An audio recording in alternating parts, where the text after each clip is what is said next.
Welcome back to Carson and Dad's Garage. Today we are working on a 2016 PW 50. Had a little bit of drivability issues with it. We actually like to see over 100 psi of compression. This one barely has 90 when it's warm. So we have a new cylinder head, piston, and some other internal components that we're going to be replacing today. Couple quick things before we get started. This came in the kit that we got from PWonly.com. This is a stock bore kit. Comes with a new cylinder head, piston, bearings, wrist pin, your C-clips for the connecting rod, 2 new rings, got the new cylinder. We also purchased an additional stud kit. It also comes with the head and base cylinder gasket. First tip when you're working on a bike, get yourself a quality bike stand. First step is to remove the seat and the back fender.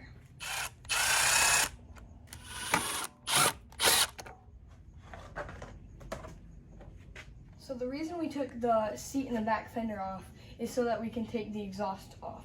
So there's 2 bolts here, a bolt here, and a clamp here.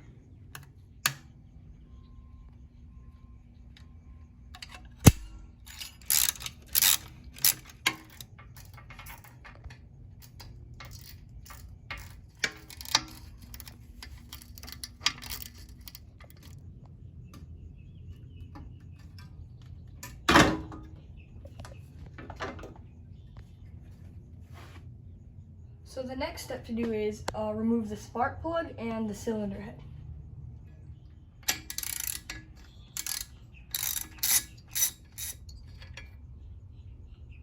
We are going to remove the cylinder head bolts in a crisscross pattern.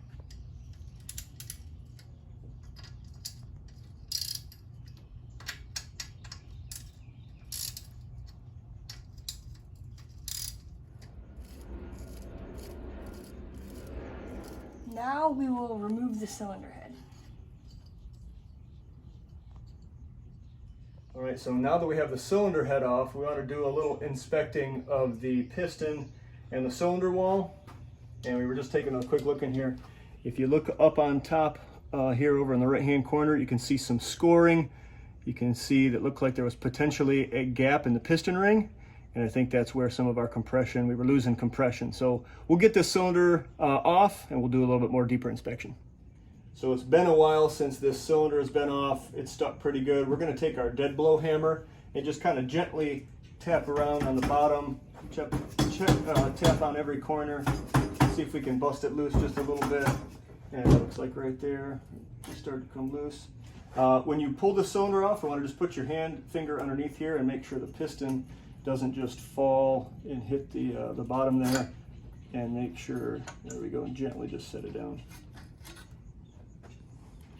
All right, just a little bit better look of where that scoring is on the cylinder. You can see these marks going up and down, and then our biggest culprit is that gap right there. So the piston ring was not even rubbing or making contact with the cylinder wall right there, and again, that's where we were losing all of our compression. All right, so to make sure we don't get any dirt or debris inside here, we've just put a couple paper towels in there, and now we're going to remove the piston. So we're going to reach in here with our needle nose and we're going to remove the clip, and then now we'll reach in from the other side, we'll pull the wrist pin out, and the piston and bearing will come out as well.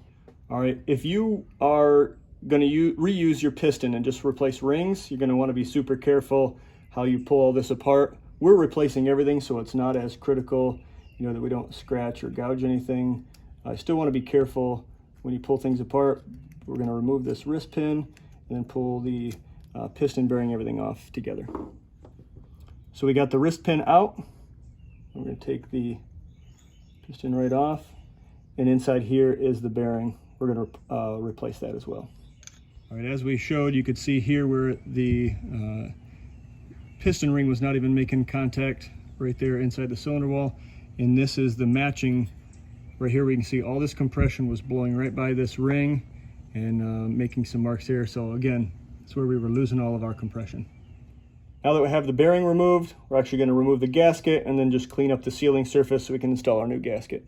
All right, so we've done a few things. We removed our old gasket, cleaned up the surface, We removed the old studs, put in our new studs. We went ahead and put in one clip on the side here of the piston. We installed both of our piston rings. We have our new wrist pin, gasket, and the rest of our parts here. Here is our new cylinder and head. We went ahead and washed them with warm soapy water, so they're all ready to install. We're actually going to put some assembly lube on our piston, install that in the cylinder now, and get ready to put that on. All right, so we've coated everything with assembly lube. Put some inside our cylinder, all around our piston. We've got our bearing installed. We put assembly lube on that. So what I've done is just started to slide the piston inside the cylinder, used the funnel shape, kind of with your fingers. Also, I just squeezed the piston or the rings on the piston and slid it down in there.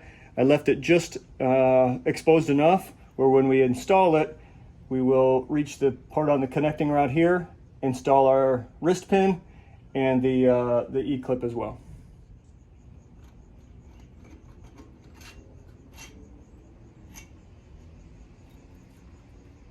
All right, so we've got our connecting rod and the piston lined up the best we can. We've got lots of assembly lube. We're going to install the piston or the wrist pin through the piston.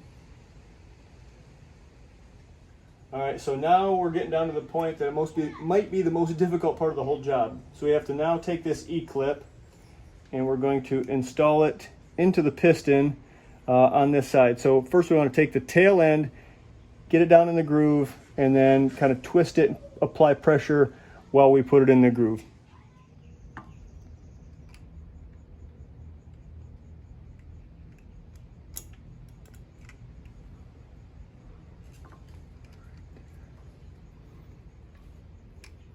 And then now we want to make sure that that little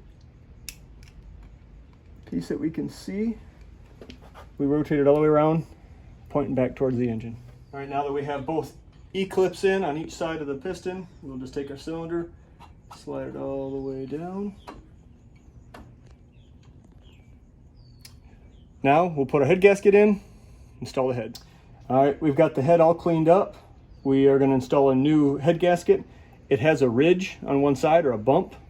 That is going to go out facing the head, and we'll install both of those now. We've got our gasket on. The longer fins on the head will go towards the bottom of the bike. Got washers and nuts on this particular one. So we'll put all them on now. All right, we just snugged these down hand tight. Now we're going to torque them in a crisscross pattern to 7.2 foot-pounds.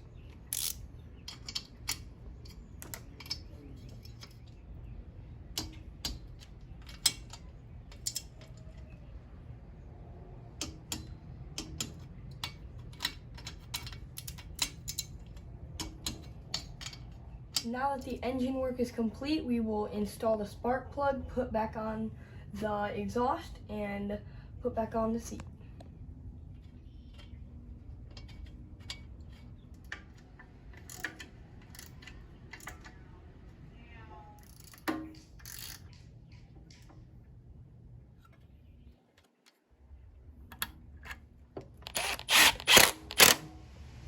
Well, that completes our PW50 top end rebuild. We're going to take it down here in just a second and give it a test.